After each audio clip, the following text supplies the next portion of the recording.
Yang bagaimana yang dimaksud dengan hasil komunikasi yang efektif ditandai dengan 5 hal. Yang pertama, ketika kita selesai melaksanakan proses komunikasi.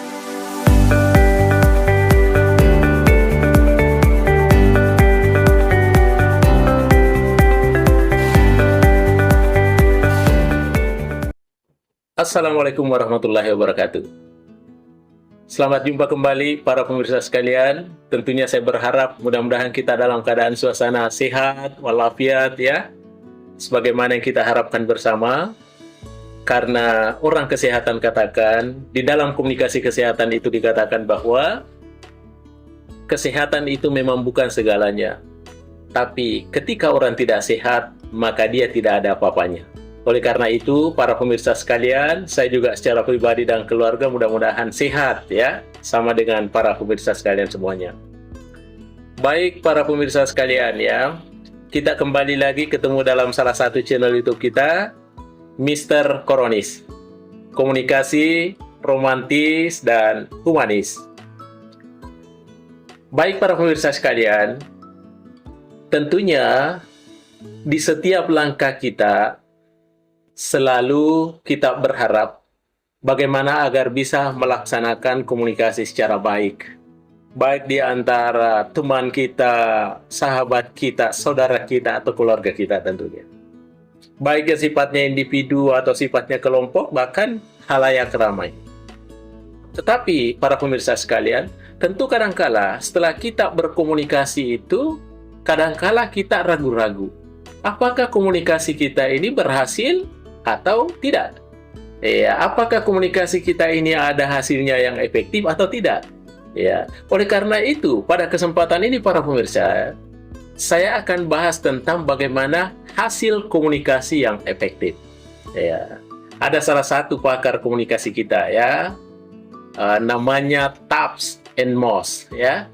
Taps and Moss ini dia mencoba mendesain bahwa ada 5 cirinya orang dikatakan komunikasinya berhasil secara efektif. Baik, yang bagaimana yang dimaksud dengan hasil komunikasi yang efektif ditandai dengan 5 hal. Yang pertama, ketika kita selesai melaksanakan proses komunikasi, berarti yang kita ajak berkomunikasi itu mampu mengerti. Dia memahami apa yang kita sampaikan. Oleh karena itu, ketika dia pahami, dia mengerti apa yang kita sampaikan, biasanya itu ada feedback, ada umpan balik dari yang bersangkutan. Itu artinya bahwa dia memahami apa yang disampaikan. Kalaupun tidak ada feedback atau umpan balik, tetapi dia sudah menyampaikan bahwa saya sudah paham atau sudah mengerti, berarti ada hasil komunikasi yang efektif. Itu yang pertama. Kemudian yang kedua, ciri khas. Ya, bagaimana hasil komunikasi yang efektif? Bila mana yang kita ajak berkomunikasi itu, dia merasa senang. Ya, dia merasa bahagia, dia merasa bahwa apa yang kita sampaikan itu dia membuat dia suasananya menjadi lebih baik, ada hasilnya, kelihatan enjoy, kelihatan bahagia.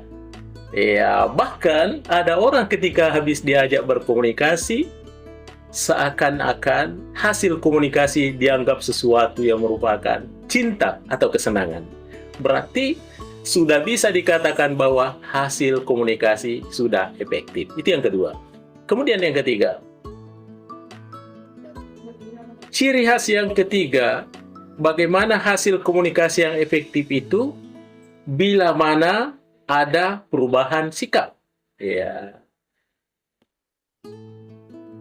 Ada orang yang berpendapat bahwa berkomunikasi itu tidak sekedar berbicara, tetapi berkomunikasi itu bagaimana agar ujung-ujungnya terjadi sebuah perubahan sikap. Inilah yang disebut dengan perubahan afektif. Perubahan sikap. Di samping perubahan afektif, tentunya kadangkala diawali dengan perubahan kognitif. Setelah kognitif berubah, kemudian afektifnya berubah, yang ketiga adalah konatifnya berubah atau tindakannya berubah.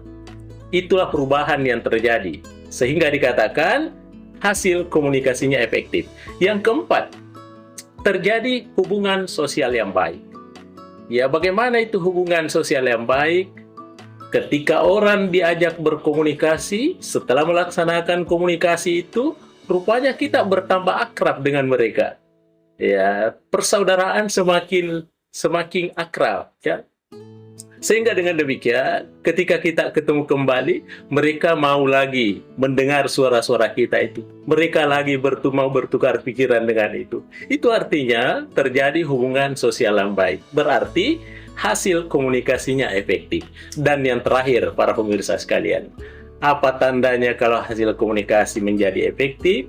Berarti dia mempengaruhi tindakan. Ya. Artinya bahwa setelah kita berbicara dengan orang tertentu, dengan lawan bicara kita, tentunya terjadi perubahan-perubahan tindakan. Apa tindakan itu berupa sebuah konsep yang baik? Apakah tindakan itu berupa skill? Iya, pendek kata bahwa setelah kita berkomunikasi yang bersangkutan, rupanya terjadi pengaruh tindakan yang sebesar-besarnya. Sehingga dengan demikian, dikatakan bahwa komunikasi efektif. Inilah 5 ciri khasnya menurut Taps and Mods. Dia katakan bahwa hasil komunikasi efektif, yang pertama, yang diajak berkomunikasi itu mengerti, yang kedua merasa senang atau happy, yang ketiga ada terjadi perubahan sikap, yang keempat hubungan sosial menjadi baik, dan yang kelima adalah dia berpengaruh terhadap tindakannya. Baik para pemirsa sekalian dimanapun berada, terima kasih atas segala perhatiannya. Demikian saya sampaikan.